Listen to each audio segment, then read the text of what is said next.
yamɗe jeeɗiɗi silmaji capanɗe tati woni Dakar lamorde Sénégal waktu goto fawi hen to Paris leydi France. Amadou Barouba. tedduɓe heeɗiɓe refi fulfulde jamala wale mon bisimilla mon ley kabaruji ɗi ko ɓuri hen tengtude oɗo subaka talata to Burkina Faso janguji kewɗi waɗuɗi sara diwal Djibasso kerol hakkude ndi leydi e Mali saabima dogugol yimɓe hewɓe yoga e seedeji kolli yimɓe capanɗe jalti guure mumen moloyade toon to Djibasso eɓe guuri cattuɗam hande o may garte oɗo alhaali to Guinée ñawore ɓeyditide e ñawore wargoji nogas e 7 septembre hitande ujunaji ɗiɗi e jeenayyi waɗi hanki altine toon to ñawirde Conakry lamorde leydi ɗi colonel Bienvenu Lama tumaɗo homodirde e war hoore dolugol rewɓe e boneji wonuno e yeeso ɓe ñawoɓe procureur wi ko yo tumeɗe waylite watte tume war hoore man gartu hen Sénégal ɗo remoɓe no jogui guerte kono mbawa yeyde laamu ngu wawa sodde ko rema ko foof laawi goɗɗi ngala tafon ɗiggata yuppetake hakkude laamu Sénégal e ɓe remoɓe guerte caɗele mette teskama gorma o no woni e jiilawu peeje kono ala ko gasi tafon bisimilla mon tedduɓe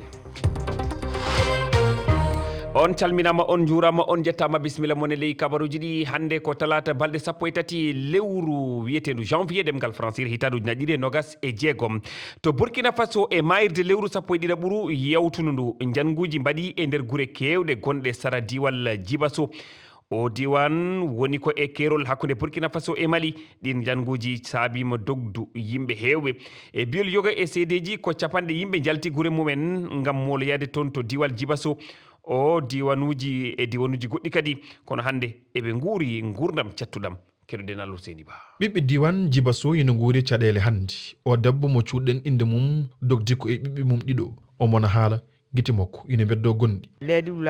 minen min andanaɗo ɗum faminani pellande ɗe ɓe ana pella ɓe ana gondi e sungude cuuɗi amen ɗi mi dogiti ko e nene am ko Allah tan reeni min eɗe pellande ka fade amen dogude tawi jangguinoɓe ɓe kañum en jalti e wuuro ngo on saaha kuliyankoɓe garali taf hande école fe goto heddaki e guure ɗe e wuuro wongo yimɓeɓe ina gondi ha joni e kulol mawgol Kalsum Dembélé jeeya ko wuuro ina wiye Dumbala omo fillano en noɓe jaltiri ngo wuuro